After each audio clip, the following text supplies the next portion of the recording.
Hey, good morning, Georgia. Merry Christmas to everybody. I feel like, Faith, that we've got a lot of people in our house today. We do, yeah. We got a full Here house. here at Christmas time, and we're even covering up Brian's face with our logo, so maybe we should get rid of that. There we go. We are in what city today, Faith? Woodstock.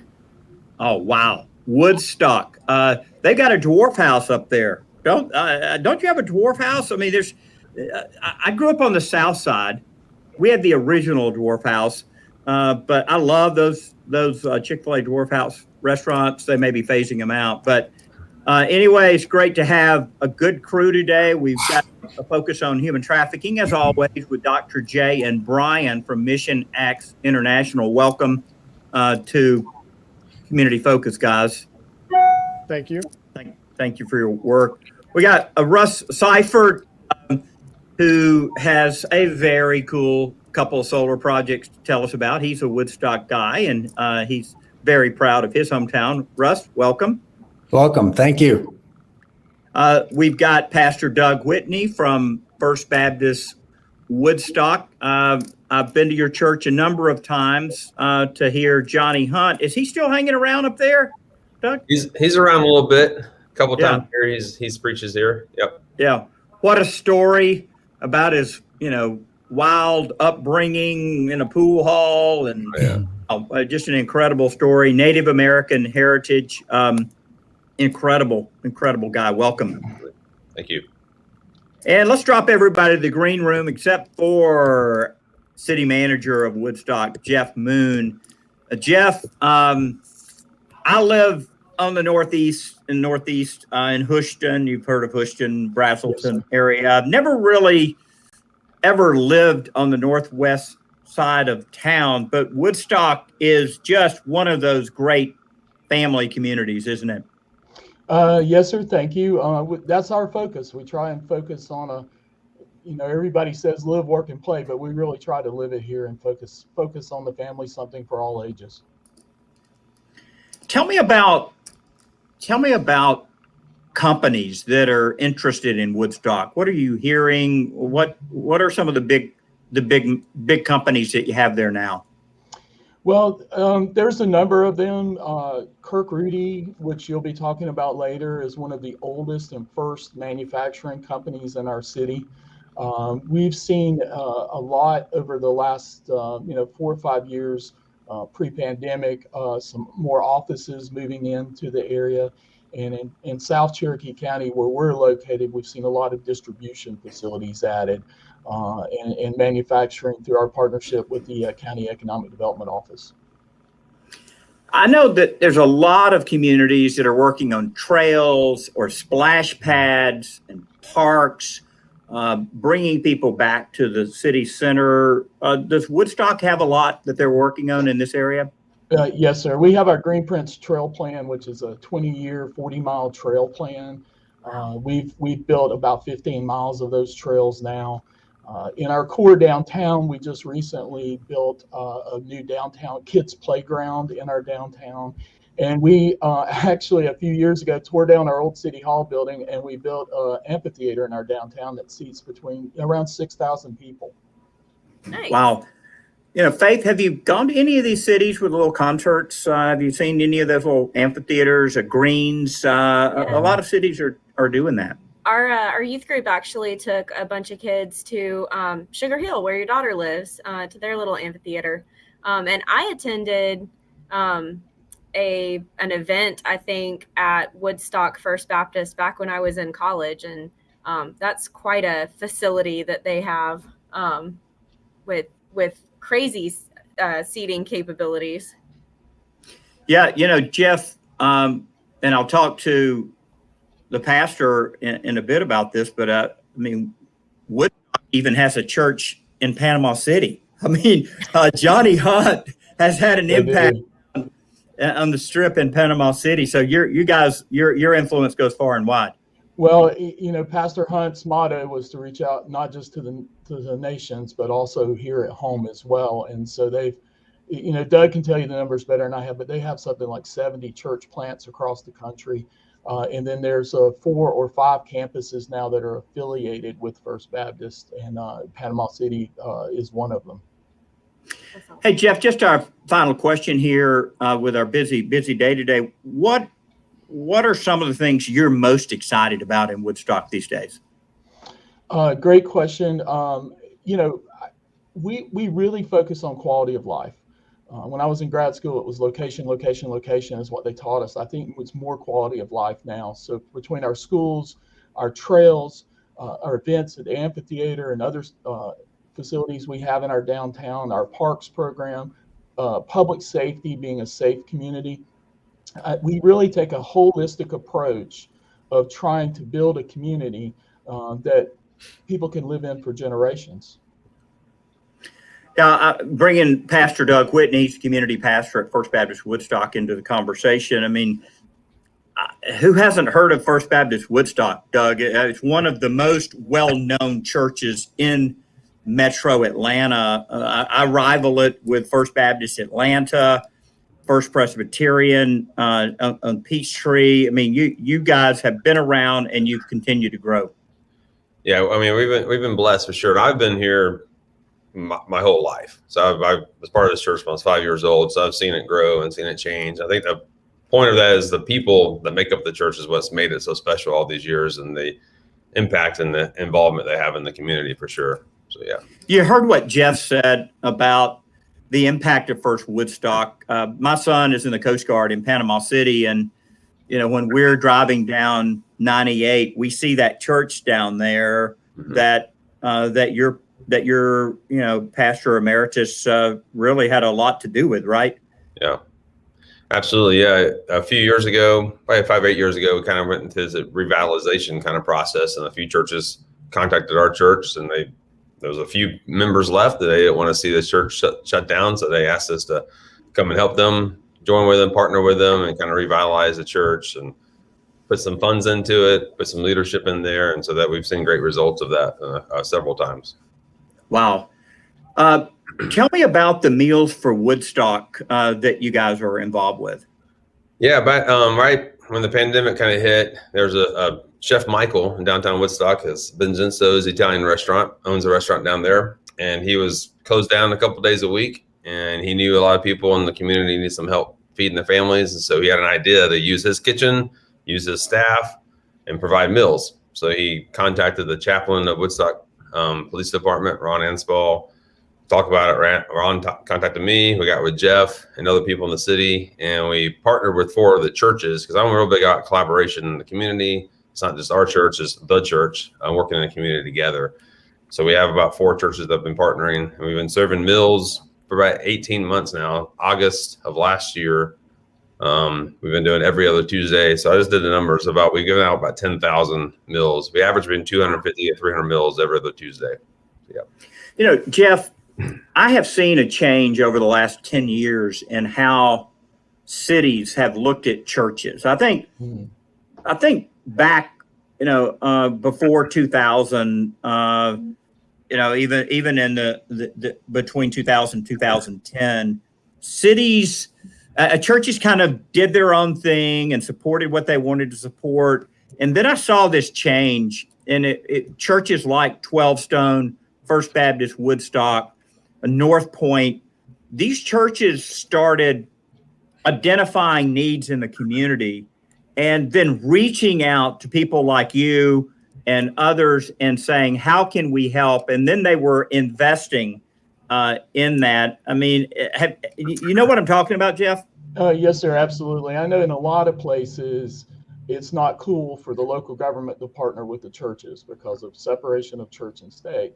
And we're not in the business as a city of proselytizing people, but we are in the business of helping people, whether it be through our Parks and Rec or police and fire, and the churches too. And the way we approach it in Woodstock is, who are we to say one of the largest groups in our community can't help people with us?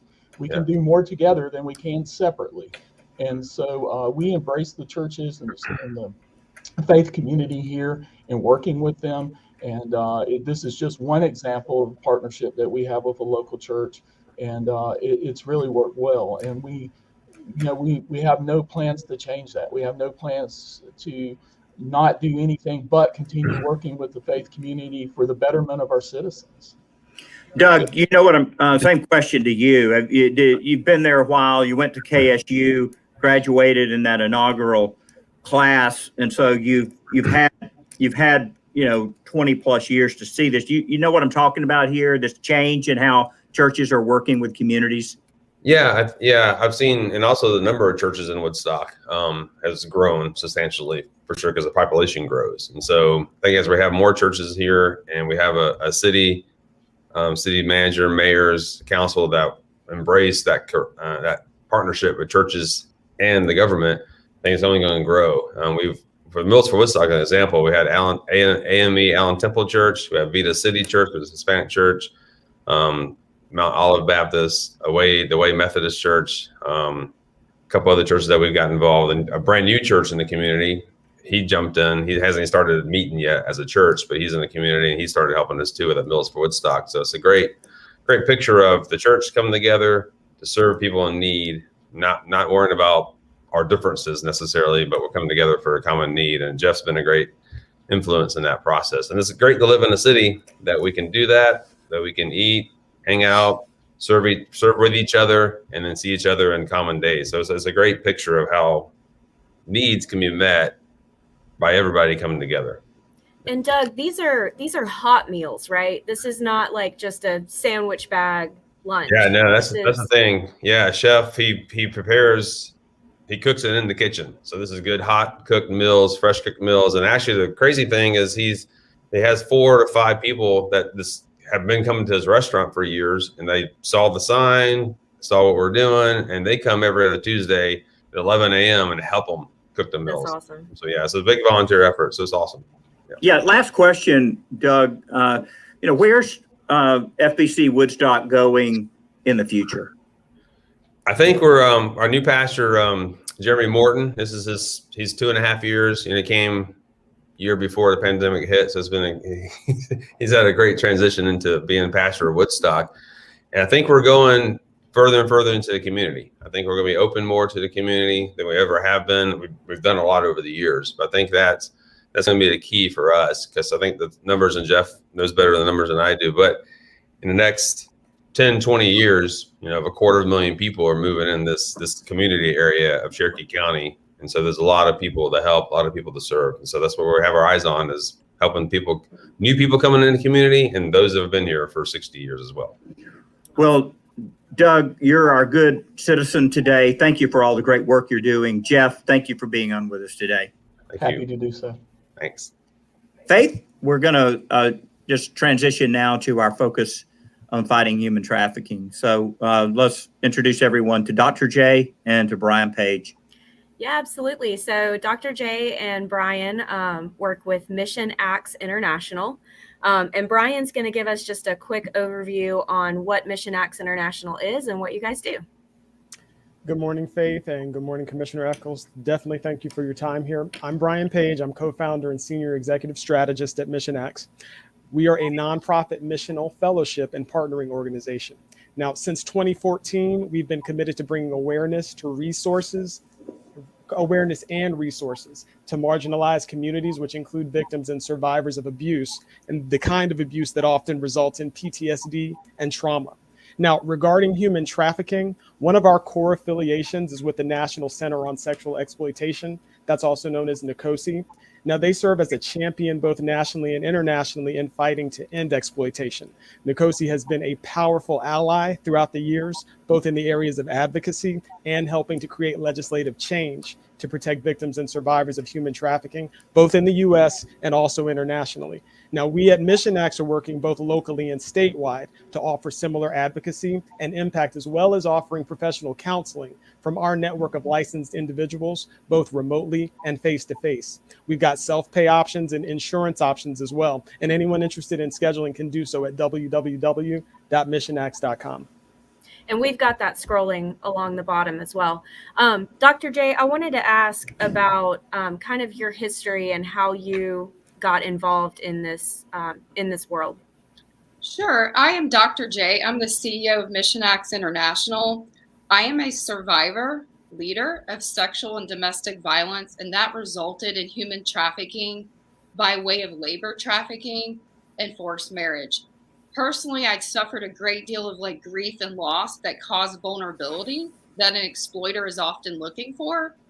As well, the fact that this person was a pastor, and we're talking about pastors today, added a greater hierarchical shift and the abuse of power that can cause some serious issues, especially then when we as women are taught to submit to the pastor. Traffickers often use those similar power and control dynamics found in sexual and domestic violence situations, which in my situation caused him to prey on my vulnerabilities. I had a lot of grief and loss, like I just mentioned, and exploited my vulnerabilities. So we were going to talk with you guys about the connection between forced marriage and trafficking. That's something we talk about human trafficking every week on this show. And that's an aspect of trafficking and vulnerability that we haven't explored yet. And I'd love to hear more about what that connection is and how we can combat that vulnerability in particular. And that is a great question. I'm so glad you brought it up. The topic of forced marriage as it relates to human trafficking, like you just referenced, is often overlooked. Marriage as we know it should involve the legal and willful consent of two people. On the contrary, or on the reverse, forced marriage occurs when the consent of one or both parties often involves the use of emotional, physical, and or like financial threats and abuse, pressure, or coercion. It can create a form of human trafficking which capitalizes on that use of force, fraud, or coercion. It can also involve sex and or labor trafficking. So traffickers use violence, manipulation. We're starting to talk about coercive control and or that abuse of power to groom their victims into these situations like what happened to me. Forced marriage can happen to anyone. Even with a PhD, with my educational background, sadly, it can happen in plain sight, regardless of one's race, religion, age, economic, or like I just referenced, their educational background. Just a quick stat, in 2016, it was estimated that 15.4 million people were in forced marriages. And those are the ones that have been accounted for. Just real quick, like Brian, if you can touch briefly on some common signs of a forced marriage, that would be great. Sure. Some common signs of a forced marriage would include you feeling that you do not or did not have a choice regarding whom to marry or when to marry. If you're experiencing or being threatened with abandonment, isolation, or physical or emotional abuse if you do not marry, or if you attempt to leave a marriage you did not consent to. Also, if you're afraid of the consequences of saying no to a marriage, including suffering physical harm or being cut off from your family. And also, if you're being closely monitored to prevent you from talking to others about the pressure that you're facing. In addition, if you feel you cannot refuse to marry or leave a marriage you did not consent to, because it would shame or harm you or shame or harm your family. If you believe that you or people you care about would be hurt or even killed if you refuse to marry or attempt to leave a marriage you didn't consent to. And often we see this across multiple socioeconomic spaces. If you've had your travel documents, identification, communication devices, or money taken away from you, and you will not get them back unless you agree to marry or remain in a marriage you did not consent to. Those are some common signs. And I think a lot of people think of forced marriage as an international problem, right? Not a problem that we see here in the States. And that's just not the case, it sounds like. Like you said, it can be any socioeconomic level, any race, religion, nationality. Absolutely. And so obviously when you look at me, I might be overlooked just by the way that I look. But I think it's so important to look at those vulnerability factors. I think I had 13 losses in 3 years, and one was my mom, who I was very close to. And so I was vulnerable. Sometimes you go to your pastor, and they're very kind to you. And so that grooming process, just like other trafficking situations, starts slow.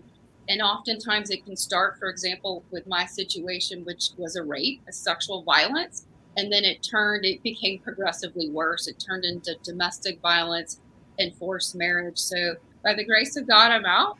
And there is help available. Obviously, we recommend people to call the National Trafficking Hotline. You can text help to be free. But absolutely, our organization was birthed, some of it out of my story. So we're committed to raise more awareness on the intersection between sexual and domestic violence and human trafficking. Dr. J, thank you so much. Brian, thank you for coming on. Thank you for what you're doing. Thank you for having us in this arena. Thank you. Thank you, guys. Russ, every week, it's a reminder to me of just, the horrendousness of human trafficking and all the work that we've got to do out here. It's very just heartbreaking. You know what I'm saying? I agree 100%. That's a long road. Hey, as we wrap up our show today, I wanted to have you just show off a couple of projects that you guys have worked on. You're with Creative Solar USA, and you guys are not just doing rooftop, but you've got some creative projects. Tell us about what we're seeing here. You're seeing some of the residential projects that we've done just outside of downtown Woodstock. We actually have one street where there's actually 4 residential homes, and none of the neighbors knew each other. It was just ironic. Some are new home builds, such as this one that was finished up about 4 years ago. And then we did one of the first solar parking canopies in the state of Georgia with an EV charger in Woodstock at Kirk Rudy. That right there, that was the first EV charger that was integrated with a solar canopy in charging vehicles. And it was a big challenge for us. There weren't many engineering firms in the area to say, you want to do what? And we built a 475-foot single-span parking canopy at Kirk Rudy. They employ over 100 people in downtown Woodstock, and they're a great supporter of the bike paths that the city of Woodstock does. I use the bike paths regularly to just commute and just to enjoy riding a bike on. It's a great area to live in. So we can see all of those panels. How much of the company's electricity in the daytime is being covered by your array? That array covers about 25% of an offset of their demand. And they use the big CNC machines for the milling, et cetera. Kirk Rudy, we didn't use the roof because they had problems with the roof they just had put on, and it required a lot of thinking. But ironically, the parking lot faces direct south, which was we were very fortunate on that one.